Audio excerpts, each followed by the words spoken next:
Andriamanitra fahainao mandahatra ny fandarana fototrana filazana tsara.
Amin'ny anaran'ny Ray sy ny Zanaka ary ny fanahy masina.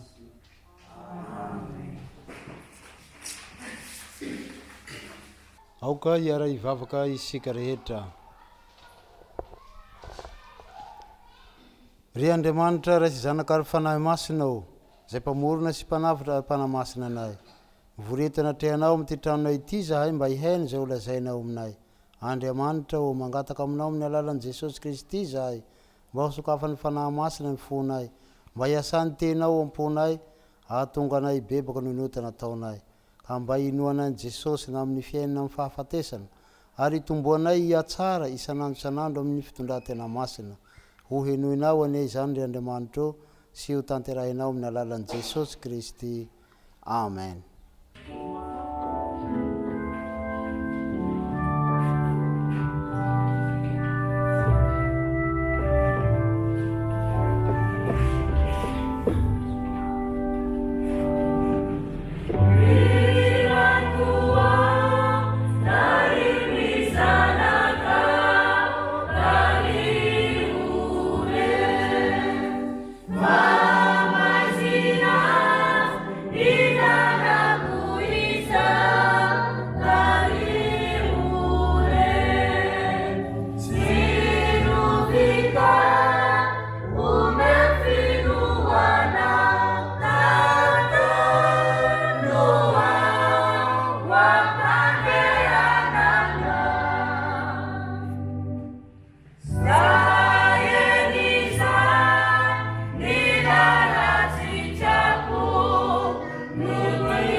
Fiangonana malala izay manafina fahotany tsy ambinina, fa izay mitsotra ka mahafohy azy no azo famindrampo. Koa raha miaiky ny fahotantsika isika, Andriamanitra dia mahatoky sy marina ka mamela ny fahotantsika sy manadio antsika ho afaka amin'ny tsy fahamarinana rehetra izy. Noho izany ary dia ako anetry tena sy fona amin'Andriamanitra isika noho ny fahotantsika. Ry Andriamanitra tsy toa mpamorona sy mpanavitra anay eo, masina ianao ka mankala ny ratsy rehetra. Indreto izahay mpanota mahantra manetry tena sy miaiky ny fahatsotonay sy ny eloka rehetra toa natrehanao, nandovaota sy eloka izay, sady nanota taminao tamin'ny hevitra sy ny teny ary ny asa, ka tokony ho very sy hoeloina mandrakizay. Nefa noho ny fahasoavanao sy ny famindramponao lehibe sy mahagaga, dia mifona aminao amin'ny anaran'i Jesosy Kristy izahay. Ry Andriamanitra raibe famindrampo, izay nanolotra ny zanakao ilay tokony ho faty isolanay, mamindra fony. ary no ny anarany dia mamelany faotany rehetra ary ampitombo amin'ny alala ny fananao masina ny fahalalanay marina na sy ny sitraponao amin'ny fanoavana marina ny tena mba ho tonga amin'ny fahasamarina mandrakizay izay no ny fahasoavanao manalan'i Jesosy Kristy tomponay.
Izao efa nandevina ny fahadisonao tahaka ny fandevina ny zavina ary ny fahotanao tahaka ny raona koa miverena amiko fa efa nanavitra anao ao.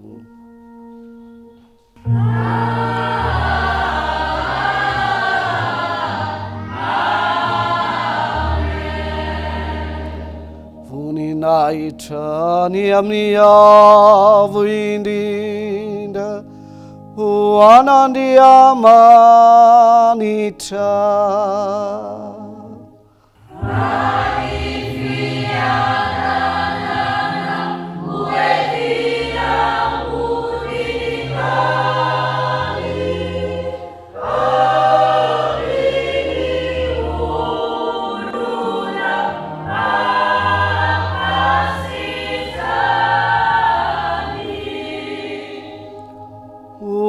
Aminareo any eny Tompo.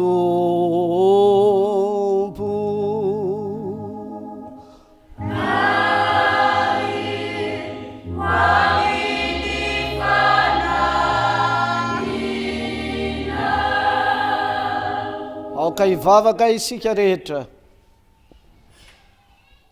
Andriamanitra Tompo rainay any an-danitro, efa nanome anay ny teninao masina mba mizavatso rehetra ianao, manaiky atao anatrehanao zay fa tsy mendrika andray izany rehetra izany, fa izay ratsy kosa ny tokony ho anjaranay.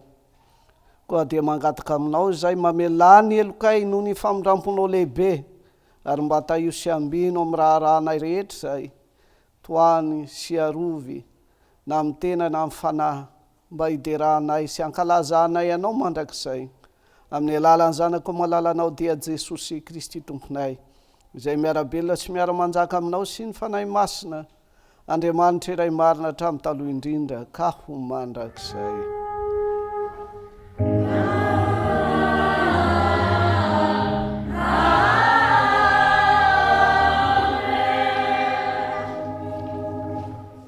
Akorentsika riavana ny tenin'Andriamanitra voalahatra amin'izao Alahady faha 5 manaraka ny trinite izao.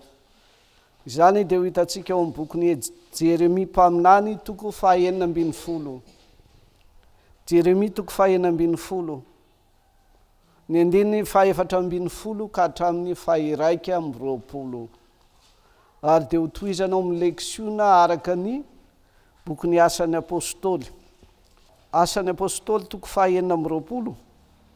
Ny andininy voalohany ka hatramin'ny faha 20 izay mivaky toy izao amin'ny anaran'i Jesosy Kristy tompontsika.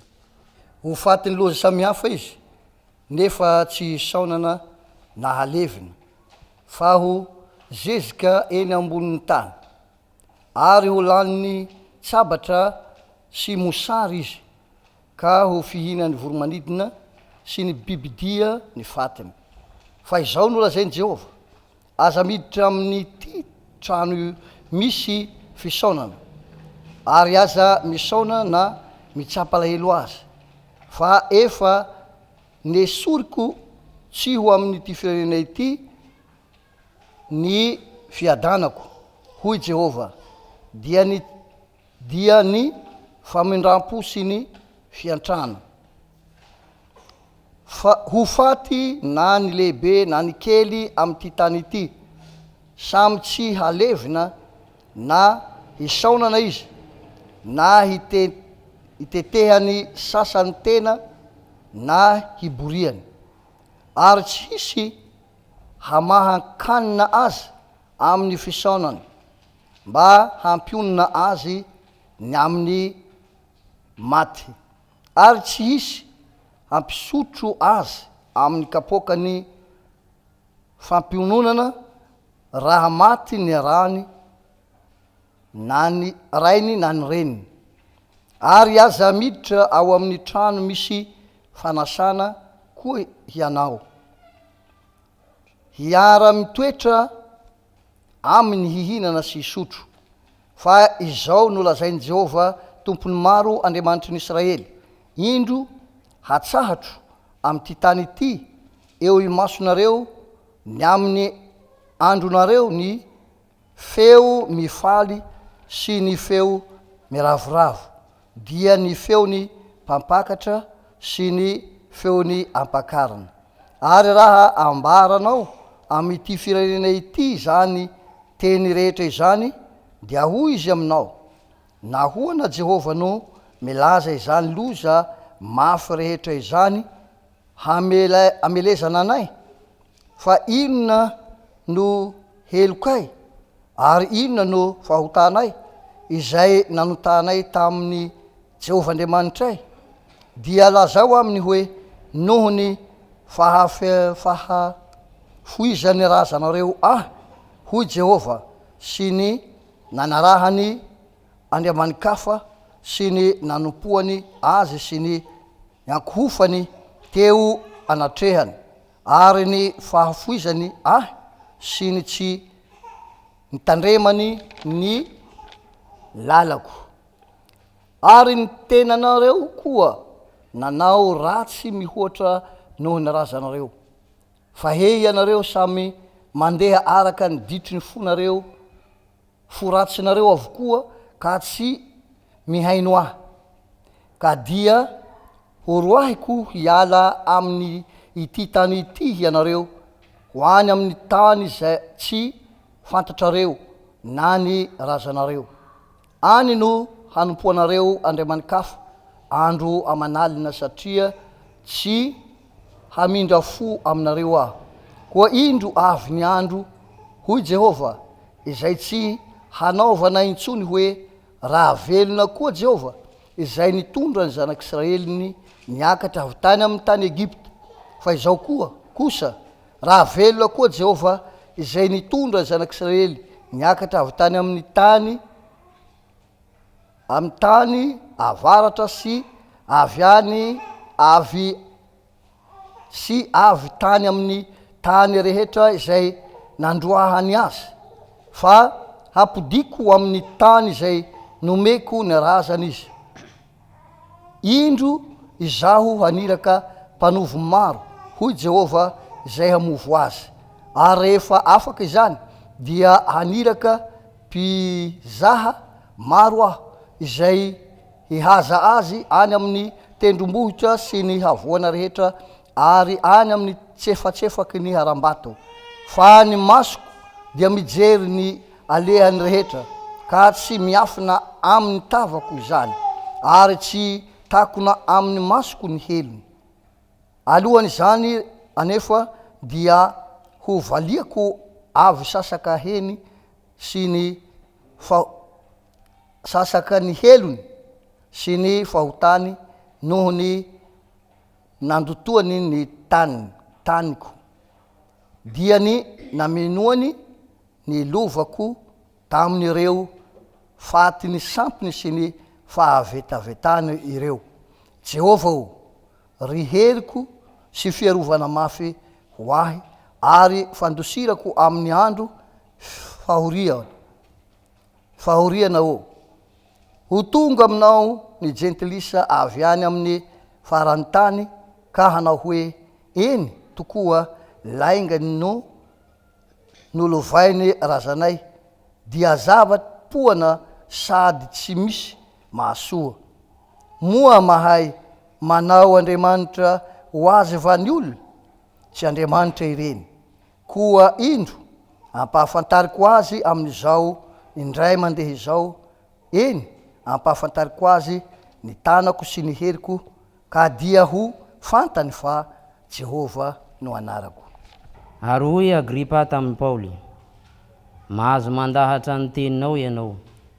Ary Paoly nanindrotra ny tanany ka nandahateny analatsiny ny tenany nanao hoe, ny amin'ny zavatra rehetra iampangano jiosy ahy ry Agripa mpanjaka dia ataoko fa sambatra aho satria mahazo mandahateny analatsiny fa efa fantatrao tsara ny fanao sy ny ady hevitra rehetra ny amin'ny jiosy koa trarantitra ianao mba mahareta hiaino ahy. Fantatry ny jiosy rehetra ny fitondrantenako hatry ny fony aho mbola kely teo amin'ny fireneko tany Jerosalema hatramin'ny voalohany. Iny fantany hatramin'ny voalohany aho raha mety milaza izy fa efa fariseo aho araka ny antoko fatrapitana indrindra ny lalànany amin'ny fivavahantsika.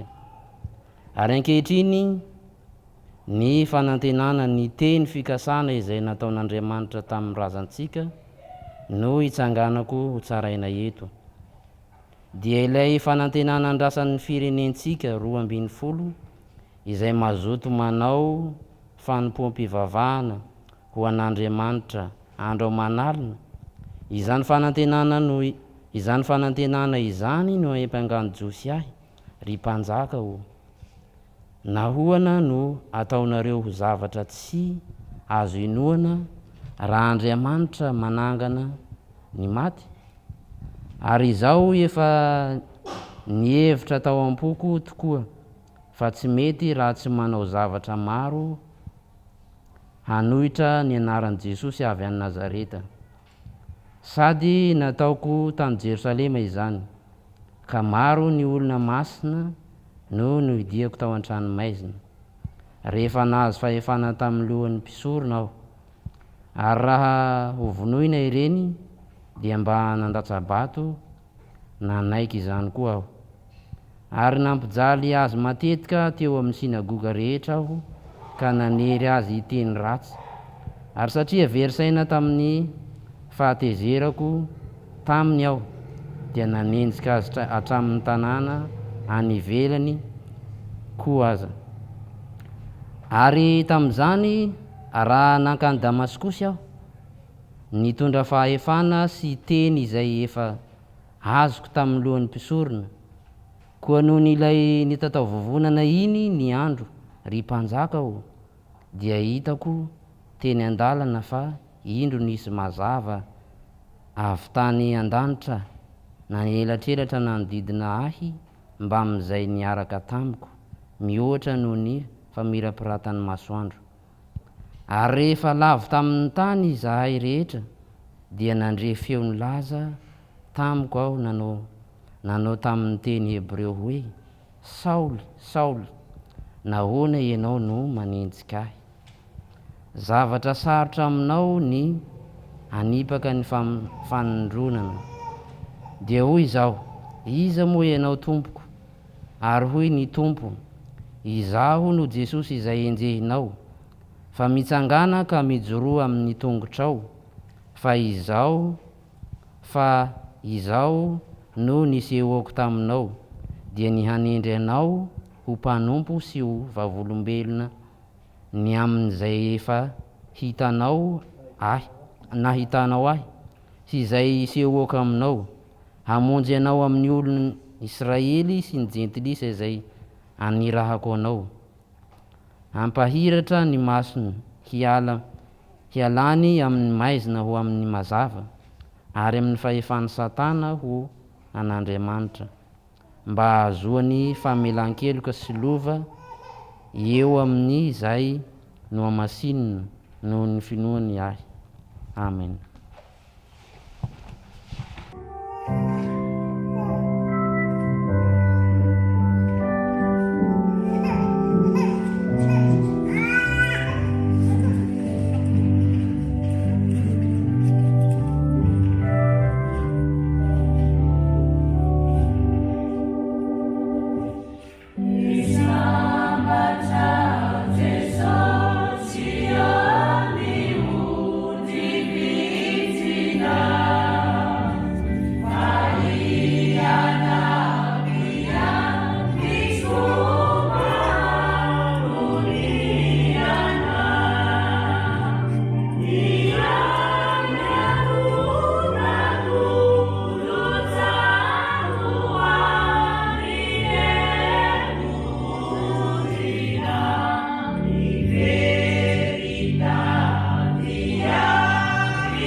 Aokoretsika indray zao riavana ny filazantsara araka ny lioka toko fahadimy.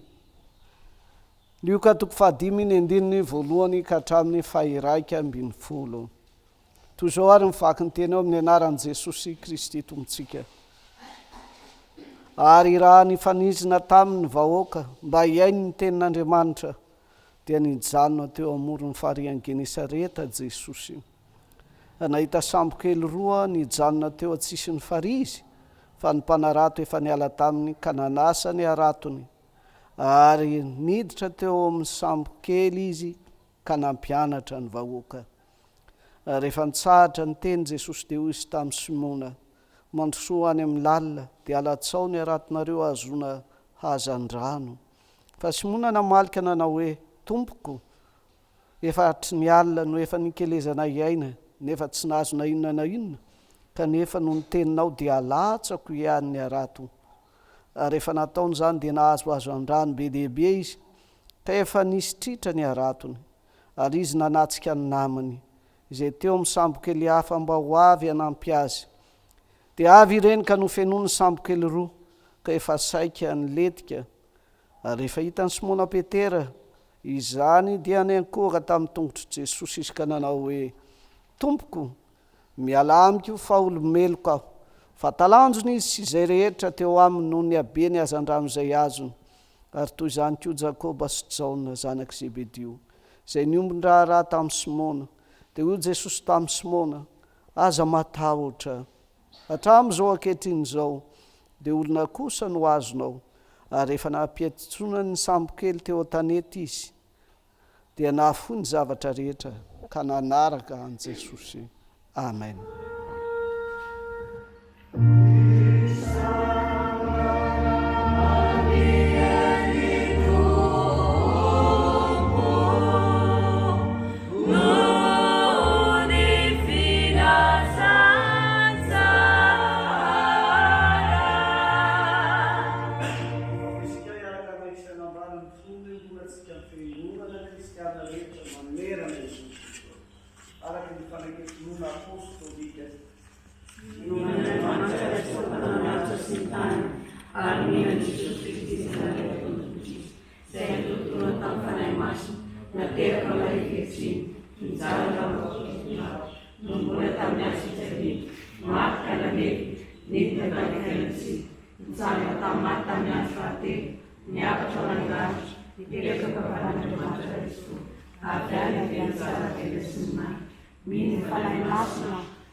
Ny fiangonana masina, ny famelan-kely, fitsangana tena maty, ary ny fiaina mandrakizay. Amen.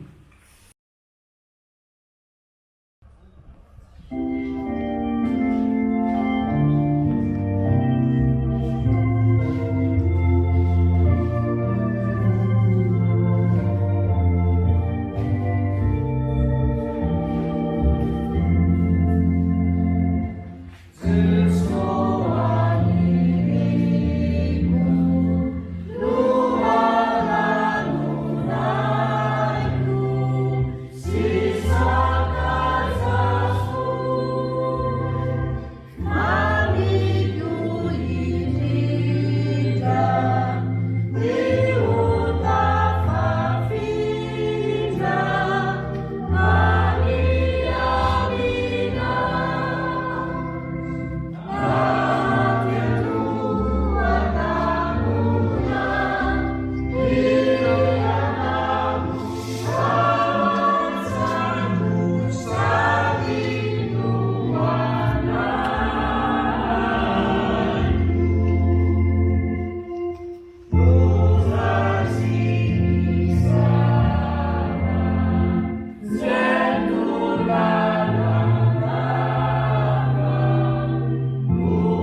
aoka hivavaka isika ry havana sotranao zay Andriamanitra fa mbola omenao anay tokoa ny famindramponao dia ny fitadiavanao anay dia izahay zay ondry variana sisondrina eny mivily lalana azy kanefa efa nantsoinao tamin'ny teninao masina masina satria mitaona anay ary miantso anay mba ao amin'ny fanjakanao dia ny fanjakany fahasoavan'Andriamanitra ao Andriamanitra rainay koa zany no iainanao amin'ity fiangonana ity sy indrindra iainan'izay miainy koa raha mety dia taio zay Jesosy eo mba hanaiky izay fanambaranao ary mba hampiasa ny sainay tarihan'ny fananao masina hahalala tsara anao fa ny fahalalànanao fa ny rahan'Andriamanitra ray zany no atao hoe fiainana mandrakizay zany no ambaranao aminay androany amin'ny anaranao Jesosy dia taio zay rehetra miaino amen. Ten'Andriamanitra zay omeny antsika androany ry havana zay ao amin'ny filazantsara Matio toko 4:40 Matio toko 4:40 ny andininy 7:40 ka hatramin'ny 7:40 toy zao ary mifaky ny tena eo amin'ny anaran'i Jesosy Kristy tompontsika.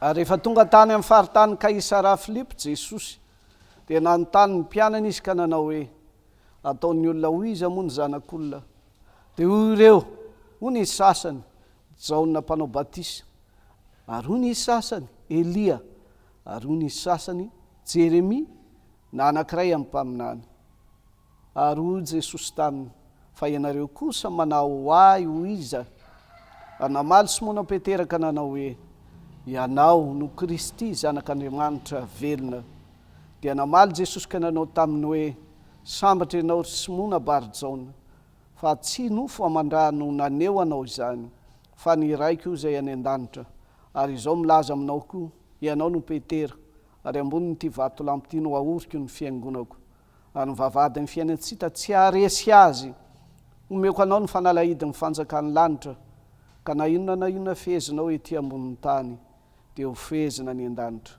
ary na inona vahanao ety ambonin'ny tany dia ho vahana any an-danitra. Ry ray maso manamasinanay amin'ny fahamarinana fa ny teninao ny fahamarinana amen.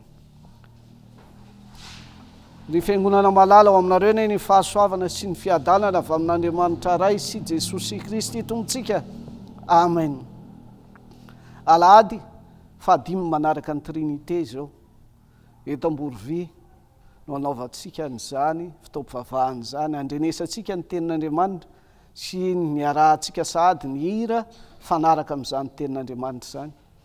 Androany dia iray ihany sika ao amin'ny tompo miaraka mivavaka amintsika eto ny ray aman-dreny Pastora zay mpitondra ny fitandremana ny Bealanana ao amin'ny synodam-paritany Sofia dia faly miarabanao ny fiangonana ary faly izahay satria no velomin'i Jesosy na dia nandalo ny aloko ny fahafatesan'ny coronavirus ianao faly ny zanakao faly ny vadinao indrindra ity fiangonana zay nihavianao ity koa dia izany indrindra dia tandrify amin'izao tenin'Andriamanitra izao. Ina moa no lazain'ity tenin'Andriamanitra ity ry havana voalohany inona no efa nomenantsika tsy hoe vita batisa ihany tsika fa nomen'Andriamanitra antsika ny fiantsonantsika hitoetra ao amin'ny fanjakan'ny lanitra dia ny fanjakam-pahasoavana eto amin'ity tany ity dia ilay teniny masina manala atsika hiala ao maizina ho ny vaky teny zay rentsika androany fa ao amin'ny mazava ary hiala atsika ho fahefana anala atsika ny teny masina manana hery izy hanafaka atsika ho ampelantanan'ny satana mba ho tonga tena zanak'Andriamanitra isika.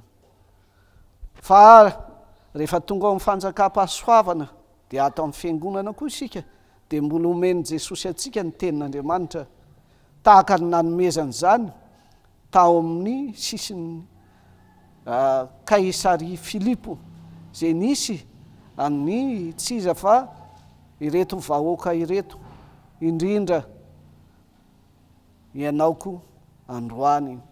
Ry havako malala fa tenin'Andriamanitra maninona koa no mbola omena atsika teny Jesosy zay niantso ireo mpanjono efada zay voalazan'ny filazantsara ao amin'ny 15 taona 1 ka hatramin'ny 1 tsarovy fa efa nantsony Jesosy fony izy zay natao batisa tao andafiny Jordanina izy ary teny mivantana tena tenin'Andriamanitra mivantana no nandronondro an Jesosy dia zao ny fanondron'Andriamanitra azy indro ny zanak'ondron'Andriamanitra manaisotra ny fahotany zao tontolo zao tsy mba avy mijaonona zany fa avany ambony ary nanaraka zany mikotrokorana dia gaga ny olona fa rehefa nandrehan'izany koa fanondronan'i Jesosy zany dia izy efa da rehetra zay mpianatra Jaona mpanao batisa dia nanaiky rehefa nitenen'i Jesosy Jaona hoe manara azy dia nanaraka an' Jesosy tokoa reheto efa da mpanjono reto fa izao ny toeny rehefa avy eo izy nody tany an-tanin-drazana any Galilia ary rehefa tonga tany Galilia izy adinony le fiantsoana azy fa variana tamin'ny asa fivelomana izy. Eo indrindra koa ny famondram-po Jesosy zay tena famondram-pon'Andriamanitra tokoa. Inona ny famondram-pon'i Jesosy? Nandehanany tany amin'ilay fivelomana dia tany amin'ny fanjonoana ary nanaraka an' Jesosy koa ny olona maro iaino tenin'Andriamanitra iaino tenin'Andriamanitra tsindriny Matio tsindriny Luka tsara hiaino tenin'Andriamanitra. Ry hava-malala tenin'Andriamanitra no omeny atsika ato asa na mifanizina ny olona fa ny olona zay tena mahalala hoe Andriamanitra no miteny ato dia tonga fa raha pahazarana fotsiny fa tenin'olombelona aza no heveran'ny olona tao ato dia tsy tonga ny olona. Misaoran'Andriamanitra tonga eto ianao hiaino ny tenin'Andriamanitra dia nomeny Jesosy famondram-po. Inona ny famondram-po dia nomeny ny teniny iray mandeha nomeny ny teniny iray mandeha tsy Andriamanitra mivantana intsony fa Jesosy indray ny miteny ka Jesosy miteny dia tsy sanatria tsy tenin'Andriamanitra fa tenin'Andriamanitra.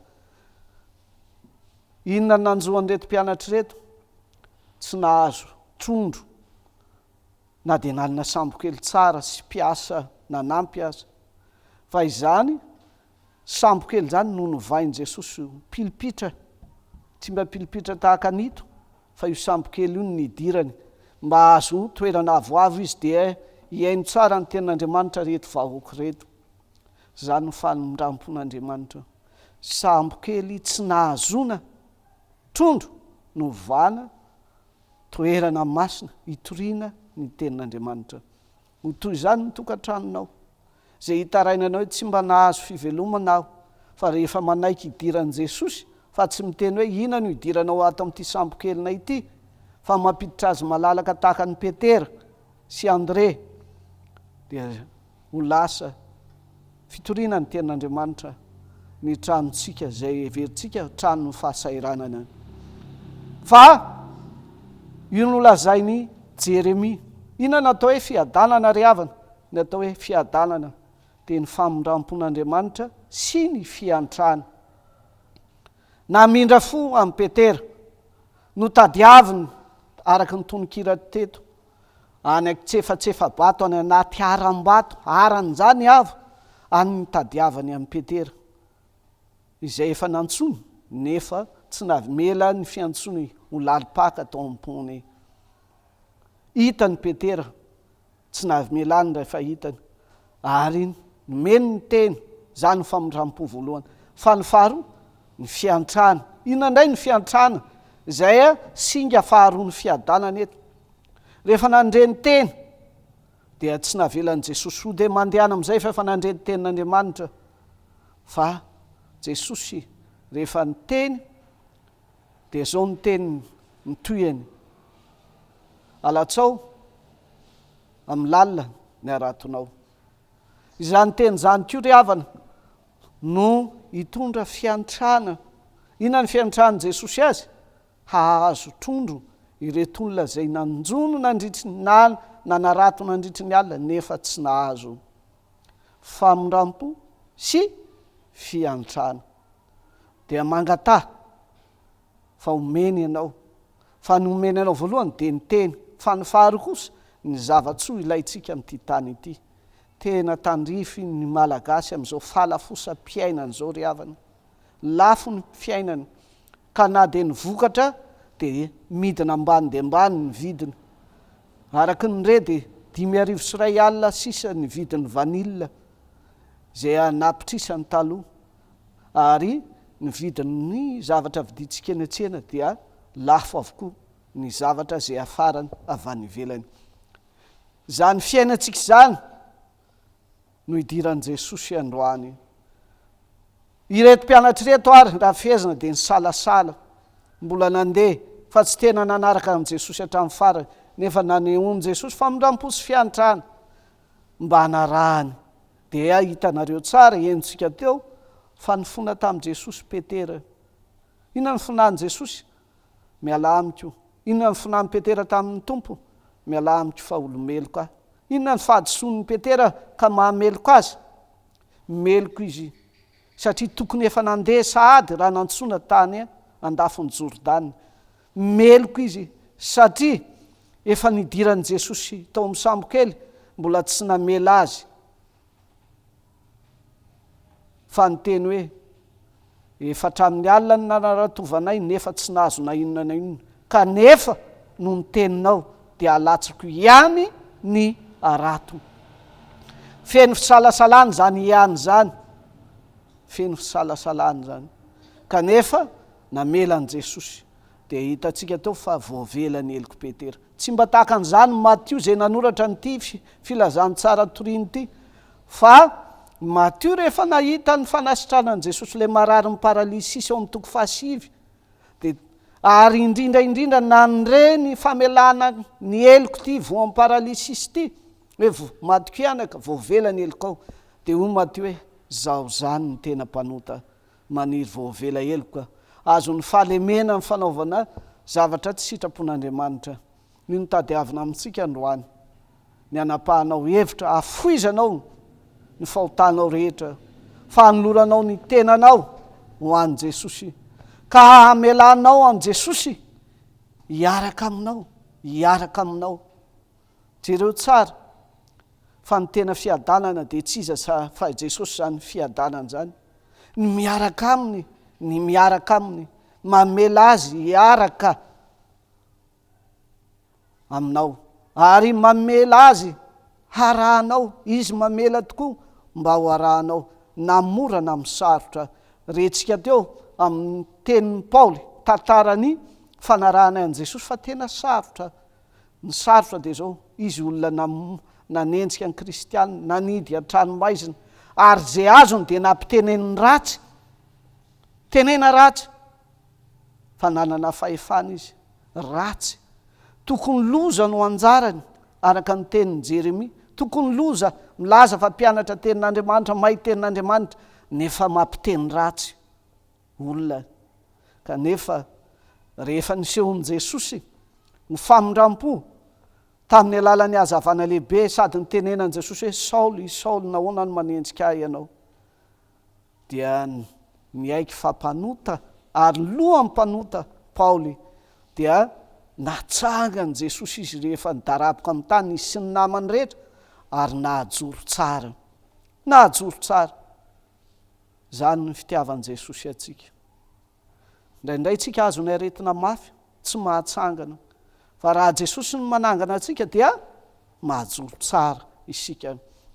Zany no zavatsoa ilaina amin'ity fiainana ity, azotsika amin'i jesosy ny teniny sy ny zavatra ilaina amin'ity fiainanyity ka inona ny tokony asetritsika an'izany dia ny fiekekeloka mamela ny elokay ho petera ary zany koa ny tokony ataonao fa raha voavela ny elokao dia ahazo fanambinana amin'ny raharaha rehetra ary hidera azy mandrakizay araka ny teny eto dia ny fiderana azy ity no mamarana an'izao teny izao midera azy tsy miteny misaotranao zay jesosy fa nahazo trondro misaotranao za jesosy fa lavy tamin'ny tany dia natsanganao narary za teo iny fa natsanganao dia tonga dia sitrana fa ny fiderana azy ry havana dia ny fahalalana azy ny fahalalana azy dia zao koa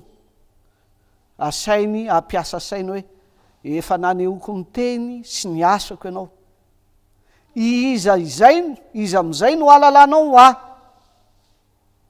dia ho ny tenin' jesosy eo amin'ny filazantsara ny jaona minoa na dia no ny asa ihany aza ry havako malala jesosy tsy mba nanontany ntsony ny fariseo zay pakala azy fakala ny fariseo azy dia sany laza fa mpamitaka tsy mesia akory tsy ny raha an'Andriamanitra ty jesosy ity nefa milaza ny tena no mesia nanaratsy ampabe maso any jesosy tamin'ny alalan'ny fitenenan'ny mpianatra ary indrindra tamin'ny resaka mivantana mihitsy resaka mafy tamin'i jesosy tsy zanak'Andriamanitra zany ianao mpamitaka ianao sy ny sisa fa tsy mba niteny nanala andro ampitenin'ny fariseo fa efa hainy ny valitenin'ny fariseo fa ratsy hatrany fa iza kosa no ampiteneniny isika vahoaka zao nataon'i jesosy ahoana ozy izy matsy ny mpianatra ny filazan'ny ololahy dia isika zay miaino ato na ny olona ny ivelany dia samy milaza fa niombona ny filazana dia ity samy nihevitra an' jesosy izay olo malaza ny testamenta taloha efa maty fa efa natsangany dia milaza voalohany hoe jaona mpanao batisa mampalaza ny jaona mpanao batisa dia hitantsika tsara fa maty martiora no ny fijoroana ny fahamarinany rehefa nitoroteny marina ny amin'ny fanjakany lanitra maty martiora izy voalaza fa izy maty martiora araka ny voalaza amin'ny Matio 4:12 dia mbola ho avy izy sahanananatra pasahina ny mpanjaka Herody izy ny valiteny faharoa Eli koa dia malaza teo amin'ny testamenta taloha tamin'ny fahagagana zay nataony ary ny fandreseny ny mpaminany bala zay sampy malaza tamin'ny androny Jeremia dia le mpaminany loza ho avy ho an'ny firenena rehefa tsy nibebaka izy rehefa nahita ny zava-dratsy nanjaka teo amin'ny firenena Joda izy dia nitomany jesosy koa dia hitan'ny olona fa mitovy tahaka ny Jeremia mpaminany nitomany ny Jerosalema mitovy tahaka ny Eli izay nanao fahagagana maro ary nandresy ny devoly zay nanjaka amin'ny olona everiny olona fa mitovy mihoatra lavitra koa any Jaona mpanao batisa kanefa zany hevitry bahoaka zany hevy bahoaka zany tsy mahavahoaka azy tsy mbola feno sy marina fa zay hevitra marina dia anontaniny aminao zay mpianatra akaiky azy dia tahaka ny nanontaniny amin'ny Petera zay akaiky azy ny akaiky azy no nanambarany maromaro ny isan'andro fa Mesia izy araka ny Daniela 7:17 Mesia andevona ny fahotan'ny olona Mesia andrava ny herin'ny Satana zany Jesosy ka rehefa rava ny herin'ny Satana sy ny fahotan'ny olona afaka manatona an'Andriamanitra amin'ny alalan'i Jesosy ny olona ary omen'Andriamanitra azy ny fiainana ary zany fiainana zany dia efa ao amin'i Jesosy sady io no lazainy Petera amin'ny teny hoe ianao no Kristy zanak'Andriamanitra velona manoloana ny sampy maty sady mona ka ny finoana azy ihany no ananganany ianao izay nanjakany zany tsy finoany zany ho velona ianao ny fiangonany isika mpiaino araka ny tenin'i jesosy. Mantsy amin'ny Petera rehefa nanambara zany fanekempinoana mahavonjy izany. Tsy menika amin'ny Petera zany ary hita mirirana amin'ny tenin'i jesosy hoe Simona Barjona. Tsinotsinona ihany Simona dia Petera, satria olona tsotra fa tsy nofa mandraha izay mahazanaka jaona azy, fa ny fanahin'Andriamanitra no navelan'ny Petera na Simona Barjona hiasa ao aminy alalany an' Jesosy. Inona ny dikan'izany androany ry havana? Dikany dia zao: ny fahalalantsika an'Andriamanitra dia tsy ho efa ny saina zay maminavina na dia miezaka mafy, fa ny fahalalantsika an'Andriamanitra dia noho ny fanambarahantena an'Andriamanitra amin'ny alalan'ny fanahy masina. Zany fanahy masina zany zay fanambarahantena an'Andriamanitra sy Jesosy Kristy no ahafantaranao fa mivavaka amin'ilay tena Andriamanitra velona isika. Ka isika zay mivavaka amin'ilay tena Andriamanitra velona dia ho tahaka ny Petera araka ny voalazany amin'ny epistily voalohany 2:5 zay manao hoe amin'ny anaran'i Jesosy. Ka dia hatsangana koa ianareo ho trano fanahy ho fisoronana masina, anatitra fanapim-panahy sitraka Andriamanitra amin'ny alalan'i Jesosy. Zany ny tena fiderana marina manaiky ho fonenan'Andriamanitra ka dia manohy ny teniny tahaka amin'ny Petera, ka tsy asiana ihany intsony tahaka an'izay nataony teo aloha hoe kanefa noho ny teninao dia alatsako ihany ny arato. Amin'izao sisy zao aza asiana ihany koa. Ary rehefa tena mitsangana ianao zany finoana kely nampitombon'i Jesosy zany dia ho tahaka ny vato ny dikany hoe Petera na Pierre, ka tsy ho voahozongozon'ny fihevitry ny olona maro izay fihevitra tsy marina momba an' Jesosy, satria efa nahorony tsara ny fahamarinana isika.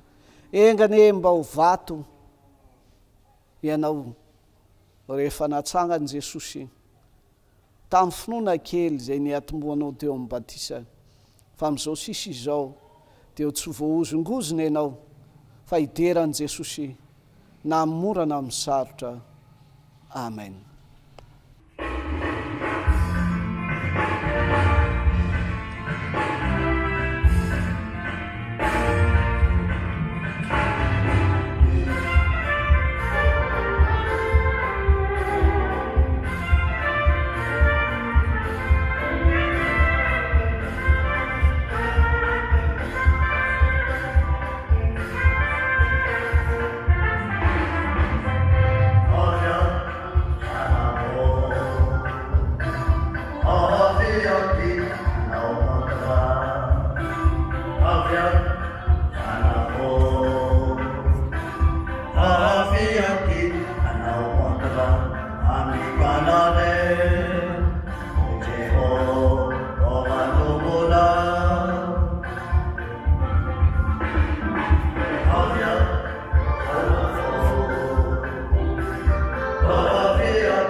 Ubi, ubi,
Chers fidèles, notre sermon est dans Matthieu chapitre 16, versets 13 à 19. Ainsi, nous allons lire ça au nom de Jésus-Christ. Jésus se rendit dans la région proche de Césarée de Philippe. Il demanda à ses disciples, « Que disent les gens au sujet du Fils de l'homme ?» Ils répondirent, « Certains disent que tu es Jean-Baptiste, d'autres que tu es Élie, et d'autres encore que tu es Jérémie ou un autre prophète. » Et vous, leur demanda Jésus, « Qui dites-vous que je suis ?» Simon-Pierre répondit, « Tu es le Messie, le Fils du Dieu vivant. » Jésus lui dit alors, « Tu es heureux, Simon, fils de Jean, car ce n'est pas un être humain qui t'a révélé cette vérité, mais mon Père qui est dans les cieux. Et moi, je te le déclare, tu es Pierre, et sur cette pierre je construirai mon église. La mort elle-même ne pourra rien contre elle. Je te donnerai les clés du royaume des cieux. Ce que tu interdiras sur terre sera interdit dans les cieux. Ce que tu permettras sur terre sera permis dans les cieux. Amen. Saint-Père, sanctifie-nous par tes paroles, car tes paroles nous sanctifient. Amen. Dans ce texte, chers fidèles, Dieu nous a donné son sainte parole avec tous les biens matériels utiles pour notre vie dans ce monde terrestre. Mais que dit la parole de notre Dieu? Précisément, comment dit l'évangile de Jean, chapitre 1, versets 35 à 43. Jésus a déjà appelé les 4 pécheurs de l'autre côté du Jourdain, entre autres Simon, André, Jacques et Jean. Ils l'ont suivi à cause de leur foi. Mais quand ils sont rentrés chez eux en Galilée, ils ont travaillé toujours pour gagner leur vie. C'est-à-dire qu'il a vraiment quitté leur vocation sans impact profond. Contrairement à Matthieu, le narrateur de cet évangile qui consiste au second appel, Matthieu a immédiatement suivi Jésus et a renoncé à son gagne-pain. Pourquoi? À cause de sa parole donnée. Mais pour ces 4 pécheurs, Jésus, dans son miséricorde, il s'est introduit dans la barque sans poisson, pour affronter la vie d'aujourd'hui de Pierre et ses amis. Jésus a transformé cette barque en une chaire ou pupitre de la vie réelle, et sa parole qui a pour but l'accroissement de leur foi. C'est une bonne chose que Jésus l'a fait pour que même s'ils rentrent chez eux, les mains vides, qu'ils expérimentent la vérité des paroles. L'homme ne vivra pas de pain seulement, mais de toute la parole qui sort de la bouche de Dieu. C'est aussi ce que Pierre dit dans son épître, le premier épître de Pierre, chapitre 3, verset 14. Souffrir pour l'amour de la justice. Chers fidèles, comme Pierre, nous devons reconnaître que nous ne sommes pas dignes de recevoir la parole de Dieu et les biens matériels du monde.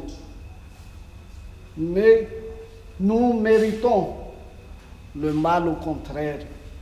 Ce mal a été décrit par Jérémie.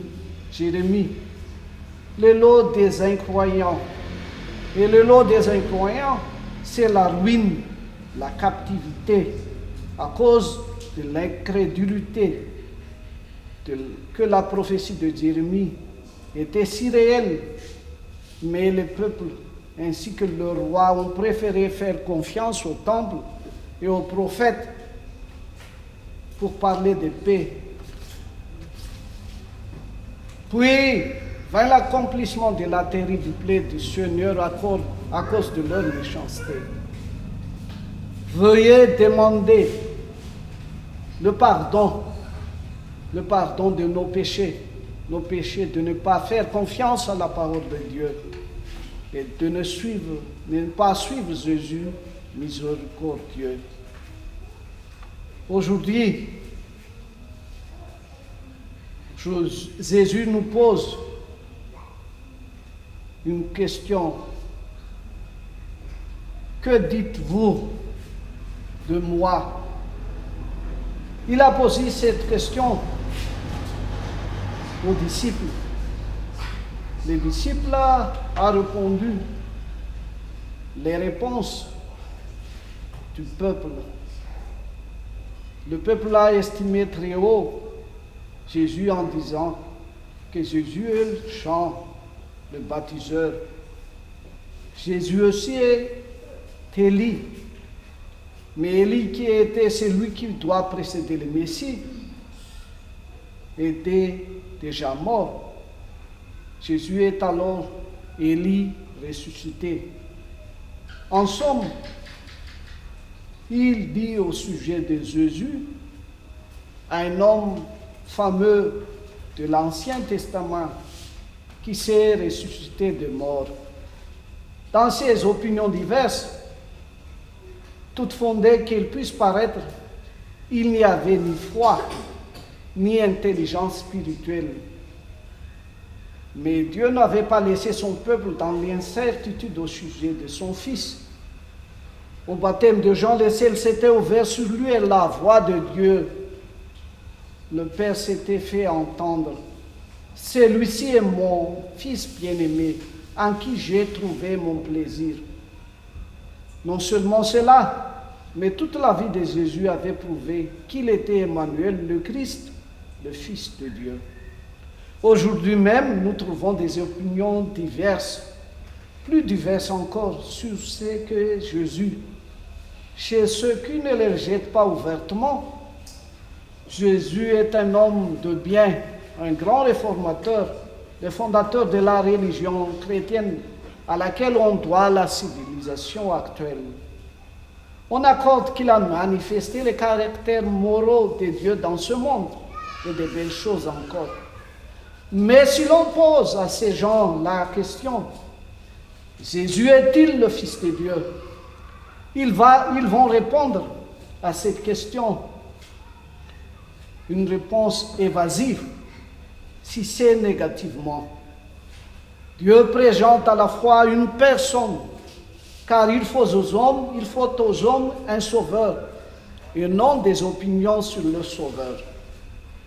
Comment dit le premier épître de Jean, l'apôtre, chapitre 5, verset 11 et verset 12, au nom de Jésus. C'est ici le témoignage que Dieu nous a donné la vie éternelle, et cette vie est dans son Fils. Celui qui a le Fils a la vie, et celui qui n'a pas le Fils de Dieu n'a pas la vie. Chers fidèles, soyons comme Pierre, qui répondit, « Tu es le Christ, le Fils du Dieu vivant. » Et puis, « Tu es bienheureux Simon Barjonas, car la chair et le sang ne t'ont pas révélé cela, mais mon Père qui est dans les cieux. » Chers fidèles, notre religion est une religion de révélation.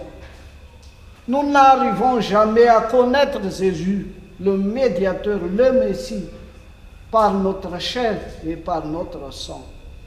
C'est par le Saint-Esprit qui nous inspire, que nous puissions connaître ce qu'est Jésus vraiment. Il est le Fils du Dieu vivant, de celui qui possède la vie, vie que ni le péché ni ses conséquences ne peuvent entendre, qui doit être celle des hommes, s'il veut être sauvé, parce que nous tous, nous sommes dans notre état naturel, nous sommes dans la mort.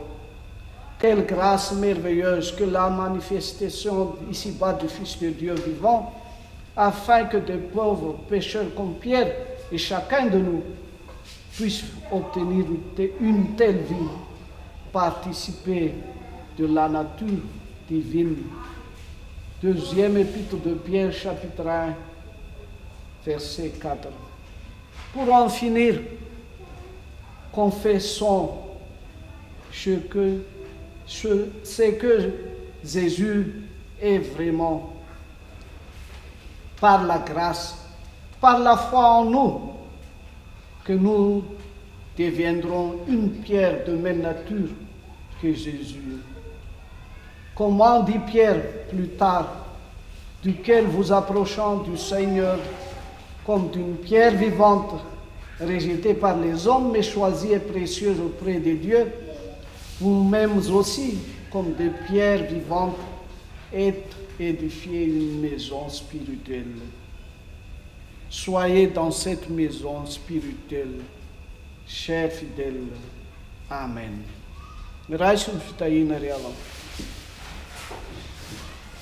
Aminareo ny fahasoavan'i Jesosy Kristy tompontsika, ny fitiavan'Andriamanitra ray ary ny firaisana amin'ny fanahy masina. Amen.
misaotra an'Andriamanitra indray tsika ry havalna afaka miatrika an'izao fandarana izay mahazatra atsika dia mivavaka hatrany izahay ary ianareo koa ny amin'ny toizany ity fandarany ity fa sarotra izy ity mila vavaka sy fanohanana avy amintsika faharoa manaraka izany dia mahafaly koa ny maneho aminareo etona eto amin'ity FLM Amborovy ity ndray mandreny katekista Pastora Davidson Jonas Mivady izay anao fanetanana sy filazana foy ambara mpitiavana aminareo.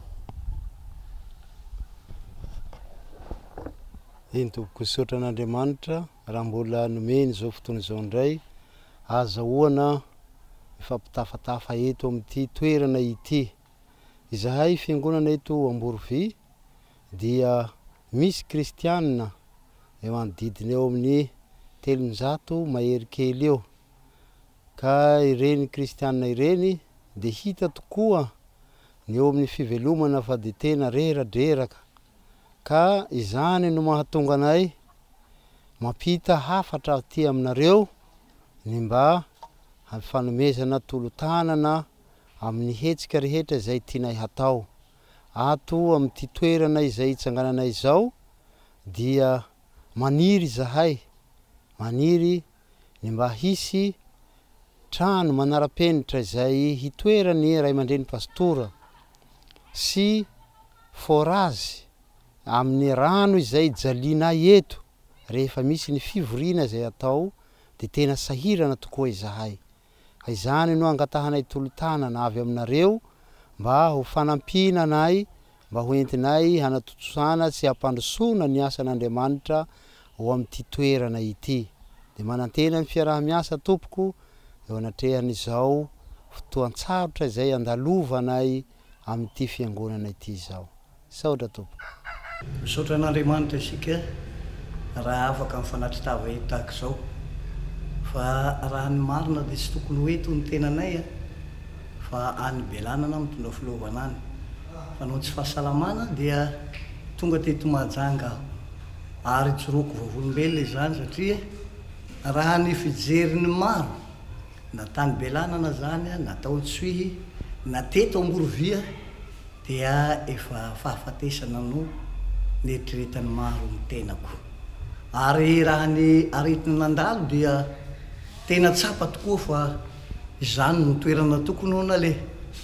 Nefa raha mbola misy zavatra ilan'i Jesosy ny tena dia nisotraniny ka afaka mijoro vavolombelona eto izao. Dia tena tsy nampoizina izao fotoana izao dia tavela eto aho afaka miaraka tamin'ny fiangonana Amborovy amin'ny alalan'izao fakana feo izao. Ka dia hafatra petrako zany ho antsika kristiana rehetra ny fitokiana na fitokisana an' Jesosy. Na dia ao anatin'ny sarotra aza dia momba mandrakarivo izy araka ny teny. Ka na dia heverin'ny olona fa hoe efa maty zay satria raha atao Tsohihy zahay dia be dehibe no efa niantso ny filoha-sodam-paritany. Ahoana zany vaovao ratsy zany maty Pastora Jaberson. Izao no izy tavitsangana soamantsara afaka mandray anjara hira teto ka dia hisaorana an' Jesosy zany. Ary misaotra anareo koa eto Amborovy, misaotra amin'ny Pastora mpitondra filovana sy ramatoa vadiny nanasa tonga eto nanome anjara eto dia manambara fahasitranana zany. Ka dia hisaorana indrindra anareo ary misaotra an'Andriamanitra koa ny amin'izany. Misaotra indrindra tompoko. O aminareo any eny tompo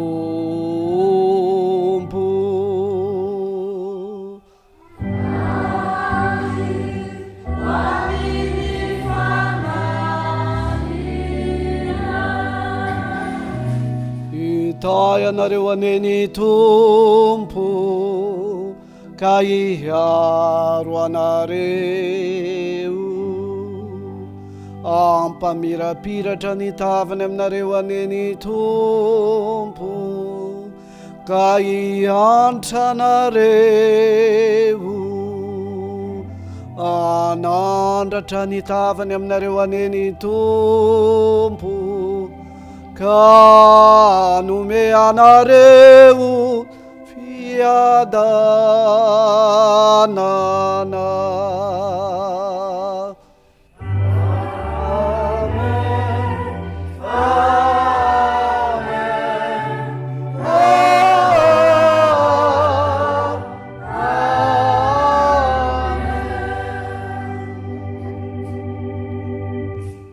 Auka I vavaka farany sika rehetra. Tompo, misaotra anao amin'ny fonay tokoa izahay, fa efa nampianaranao anay izay setraka ataonay. Andriamanitra ô, ampio izahay ankehitriny amin'ny alalan'i Jesosy Kristy noho ny fananao masina, mba hiterizanay ny tenao amin'ny fo madio, hitomboanay amin'ny finoana, mba hiatsara isanandro isanandro izay amin'ny fitondran-tena masina, ary ny teninao anely tokianay na amin'ny fiainana na amin'ny fahafatesana. Amen.